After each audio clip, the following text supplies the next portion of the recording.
안녕하십니까. 기업위생 경영사 박 실장입니다. 홈플러스가 회생 절차 개시 신청을 하면서 많은 매체에 노출이 되다 보니까 회생 절차란 무엇인지 많은 분들이 궁금해하고 있는 것 같습니다. 자, 그럼 회생 절차란 무엇인지 한번 알아볼게요. 회생 절차란 무엇인가?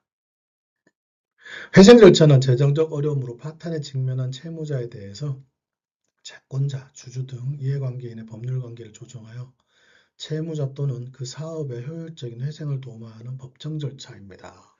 얘기하면은 좀 어렵겠죠? 이거는 즉 그냥 법원을 통해서 채무를 조정하는 절차라고 보시면 됩니다. 그러니까 사업을 또는 소득 활동을 계속 유지하면서 내가 버는 거 가지고 갚을 수 있을 만큼 갚고 못 갚는 것은 탕감해 준다. 이렇게 보시면 돼요. 이 회생 절차는 파산 절차하고는 많이 명확하게 이제 구별이 되는데 파산 절차는 채무자의 재산의 처분, 환가와 같은 걸 통해 가지고 이렇게 재산을 돈으로 이제 만든다는 얘기죠. 환가라는 거는 그 환가해 갖고 채권자들한테 공평하게 배당을 해주는 게 주 목적인 반면에 회생 절차는 사업의 재건, 영업의 계속해서 채무 변제를 하는 게 주 목적입니다. 그래서 이 회생하고 파산은 명확하게 구분할 수 있어요. 그러면 회생은 언제 신청해야 될까요? 뭐 채무를 지금 연체하고 있다. 연체하지 않아도 뭐 신청이 가능하냐 이렇게 물어보는데 언제든지 가능합니다. 그러니까 현재 연체가 되고 있지 않다고 하더라도 한두 달 뒤에 연체가 될 가능성이 있다고 하시는 분들도 신청이 가능해요. 그렇기 때문에 언제든지 내가 자금의 어떤 유동성 악화로 인해 가지고 자금을 정상적으로 운영할 수 없는 어떤 그런 상황이 된다고 하면은 지금 당장 신청하실 수 있다 이렇게 보시면 돼요. 그러니까 회생 신청을 하는 시기가 이제 뭐 나한테도 맞는지 안 맞는지 이제 뭐 어떻게 알아보느냐 할 수 있는데 그런 것들을 알아보려고 하면은 여기 지금 몇 가지 예시가 있습니다. 자가 검토할 수 있는 그런 체크리스트를 보면은 이게 지금 제도권의 금융기관의 대출이 이제 분식회계 문제인데 이 대출에 대해서 이제 더 이상 불가능한다든가 회사의 세금이라든가 직원 급여, 거래처에 대한 매입 대금 지급이 심각하게 어려움이 예상이 된다든가 매출 채권, 그러니까 회수 받을 돈이 있는데 여기에 압류가 됐다든가 아니면 뭐 부동산의 경매가 돼가지고 강제 집행이 지금 예상이 됐다든가 이랬을 경우 그리고 단기 순손실이 계속해서 유지가 1년 이상 계속 지속적으로 발생한다든가 그리고 대표이사들이 가장 어려워하는 게 연장이라든가 신규 대출을 일으키기 위해서 어쩔 수 없이 재무제표로 손을 좀 보는 경우들이 있어요. 재고자산 과대계상이라든가 대표자 가지급 등 이런 것들 문제를 해갖고 고민하시는 분들. 이건 사실상 우리나라 중소기업 대부분이 분식회계를 하고 있기 때문에 법원에서도 이 사실을 알고 있어요. 그래서 특별하게 이 분식회계에 대해서 불법 행위를 저지르기 위해서 분식회계를 했다는 게 아니라 그러면 문제가 크게 되지 않습니다. 제가 지금까지 15년 동안 일하면서 이 분식회계 문제가 있었던 거는 크게 없었어요. 그렇기 때문에 이 분식회계 때문에 고민하실 필요는 없다.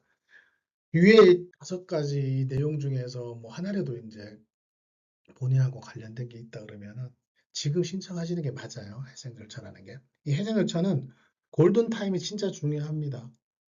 이 회생은 자금이 완전히 바닥 났었을 때 하는 게 아니라 파산의 원인. 그러니까 즉 향후 내가 빚을 갚을 수 있는 능력이 안 되는 상황이 벌어졌을 때 이때 선제적으로 신청하는 게 성공 확률이 높습니다. 그래서 회생은 자금이 바닥나기 전에 어느 정도 조금이라도 있을 때 그때 신청을 하시는 게 맞습니다. 그럼 회생 신청을 할 수 있는 어떤 신청 자격 대상이 어떤 분들이 되는지 한번 볼게요. 법인하고 개인이 각각 할 수가 있어요.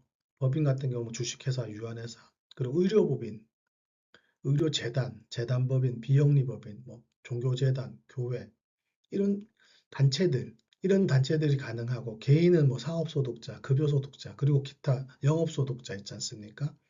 뭐 보험설계사라든가 이런 분들 다 신청이 가능해요. 그러니까 소득 활동이 가능하거나 소득 활동하고 있는 그런 분들은 법인은 전부 다 신청이 가능하다. 그리고 여러분들이 가장 궁금해하시는 회생 절차의 소요 비용. 회생 절차는 대리인 보수, 그러니까 변호사 자문 비용 및 그 대리인 그 선임 비용, 그리고 법원에 납부하는 엔합금이 민사엔합금이라고 하는데요. 이 민사엔합금은 조금 이따 설명을 드리겠지만 조사위원회 보수가 민사예납금입니다. 그리고 기타 이제 담보 물건이 있다 그러면 이제 감정평가비라든가 뭐 이런 것들이 조금 들어간다고 보시면 돼요. 이 변호사 비용 같은 경우는 회생 절차 처음부터 인가 결정때까지 모든 법률 자문과 법원 제출 서류 작성이 포함되어 있고 채권자 협상도 이제 들어간다고 보면 되는데 통상적으로 다른 일반적인 그 변호사 사무실 같은 경우는 이 채권자와의 협상은 안 하려고 그래요. 그 채무자 쪽, 의뢰인 쪽에서 하게끔 하려고 합니다. 왜냐하면 채권자 협상 결과에 따라 인가되고 안 되고 결정이 나거든요. 그래서 통상적으로는 그렇게 하는데 저희 사무실 같은 경우는 채권자 협상을 직접 제가 합니다. 제가 해가지고 채권자하고 협상을 해요.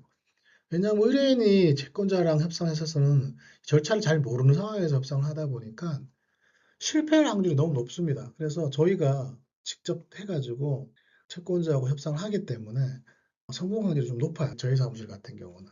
그래서 저희가 직접 협상을 하고 있습니다. 법원 예납금은 법원에서 정해져 있는 표가 있어요.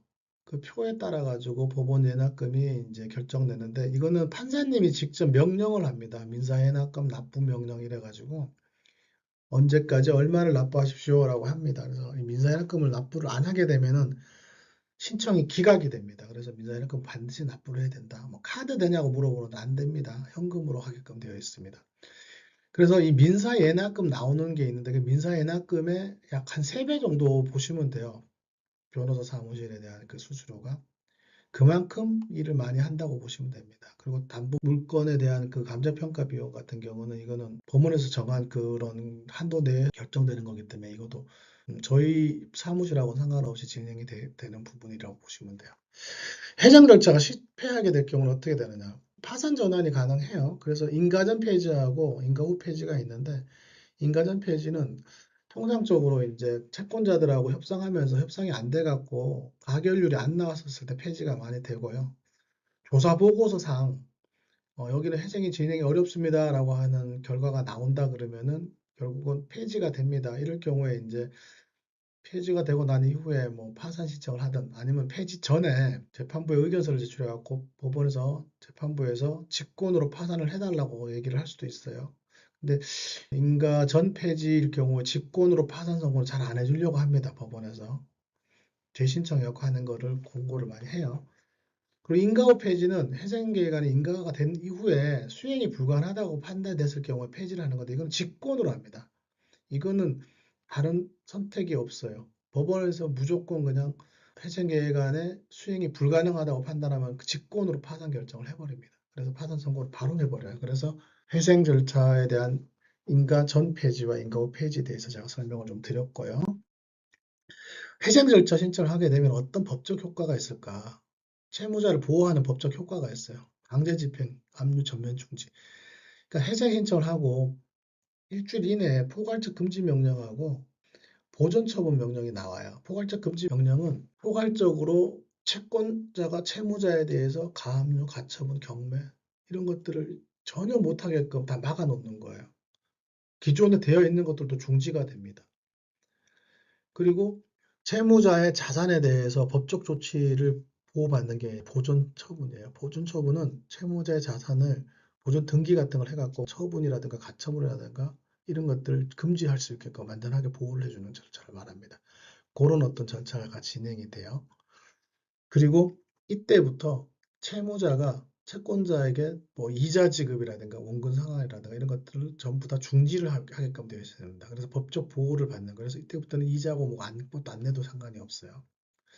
두 번째는 개시결정 이후에 기존의 경영자를 법률상 관리인으로 이제 선임을 하거든요. 그래서 대표이사가 계속해서 회사를 운영할 수 있게끔 해준다. 이렇게 보시면 돼요. 그리고 최종적으로 회생계획안을 만들어지게 된다면 이제 10년 동안 채무자가 영업활동을 통해 갖고 벌어들인 소득을 가지고 10년간 분할 변제를 할 수 있는 만큼 하고 못하는 부분에 대해서는 법인은 출자 전환을 하게끔 해갖고 처리를 하고 개인 경우에는 면제를 시켜버리는 절차를 합니다. 그래서 10년간 분할 변제 및 채무 감면이 있을 수 있다. 이게 어떻게 보면 법적 효과라고 보시면 될 것 같아요.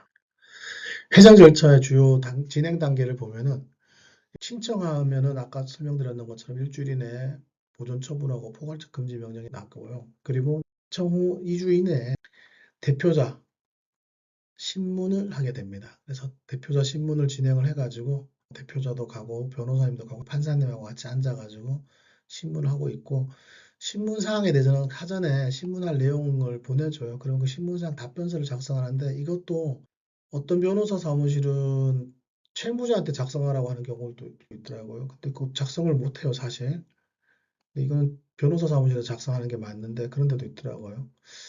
그리고 신청 후 1개월 정도 이내에 이제 개시 결정이 내려주게 되는데 이 개시 결정이 진짜 중요합니다. 이 회생 절차의 모든 절차 기준 일자 그게 개시 결정일입니다. 그래서 모든 게 개시 결정일을 기준으로 진행이 되게 되어 있습니다. 그래서 개시 결정일이 진짜 중요하다. 이날 대표이사가 관리인으로 선임이 되고 개인 사람일 경우에는 당사자를 관리인으로 선임을 해요. 그리고 구조조정 담당 임원인 CRO가 선임이 되고 요거는 이제 법인에만 CRO가 파견이 되게끔 되어 있어요. 이분은 어떻게 보면은 자금 출처에 관련돼 가지고 자금 지급, 지출 이런 것들을 관리 감독한다고 보시면 돼요. 그리고 조사위원 선임이 돼 가지고 이 조사위원이 회생 절차 관련돼 가지고 여기가 앞으로 회생 절차가 진행이 가능한지 안 가능한지에 대해서 들어보셨을 거예요. 계속기업 가치, 청산 가치 이런 것들을 산정을 해 가지고 조사 보고서를 만들어서 제출합니다. 개시 결정 이후에 채권자 목록 이제 작성돼서 제출이 될 거고 그 채권자 목록이 작성된 이후에 채권자들이 채권 신고를 하라 그래요. 채권 신고 기간을 정해갖고 알려드리게 되어 있고 채권 신고가 되게 되면 그걸 근거로 해가지고 시부인표를 작성합니다. 채권 신고한 채권이 맞는지 틀린지에 대해서 시인과 또는 부인을 하는 어떤 그런 표라고 보시면 돼요. 이것도 되게 중요합니다. 이렇게 시부인표를 제출하게 되면 채권이 확정이 되는 겁니다. 그럼 이 채권 확정되거나 이런 것들을 근거로 해가지고 조사위원이 이제 조사 보고서를 만드는 거예요. 그래서 여기 회사한테 필요한 자료들을 요청해가지고 계속기업 가치와 그리고 청산 가치를 산정해갖고 조사 보고서를 제출하게 된다. 이 조사 보고서가 진짜 중요합니다. 이 조사 보고서를 근거로 해갖고 회생 계획안을 만들어지고 이 회생 계획안을 우리가 채권자들하고 협의를 해갖고 동의를 받고 말고 하는 거거든요. 그 결과에 따라 인가가 되느냐 안 되느냐 결정이 납니다. 그래서 회생계획안을 만든다는 거는 처음부터 저희가 여기까지 진행해 오면서 어떻게 보면 회생계획안을 만들기 위한 절차를 진행해 오고 있다 이렇게 보셔도 돼요. 이 회생계획안을 만들기 위해서 여기까지 온 거죠. 이 회생계획안 조사보고서가 상당히 중요한데 이 조사보고서는 사실상 처음 대응부터 잘해야 돼요. 상담 때 신청 때부터 조사위원회 트집 잡지 않게끔 사업 계획이라든가 이런 것들을 만들어서 제출하는 게 좋습니다. 그러면 조사위원은 그걸 근거로 해서 만드는 경우들이 많거든요. 그러면 좋은 수행 가능한 채무자한테 유리한 그런 회생계획안이 만들어질 수 있겠죠. 조서보고서가 그렇게 나온다 그러면. 그래서 저희 사무실은 접수 때부터 이렇게 만들고 있습니다. 그리고 인가결정 받고 이렇게 합니다. 회생 절차는 유동성 위기 초기, 즉 기업 영업력이 살아있을 때 신청할수록 인가 가능성이 가장 높고요. 이런 시기를 골든타임이라고 하는데 이런 사전 준비들이라든가 이런 것들이 상당히 중요하니까 여기에 맞춰가지고 상담도 진행하고 하시길 바랍니다.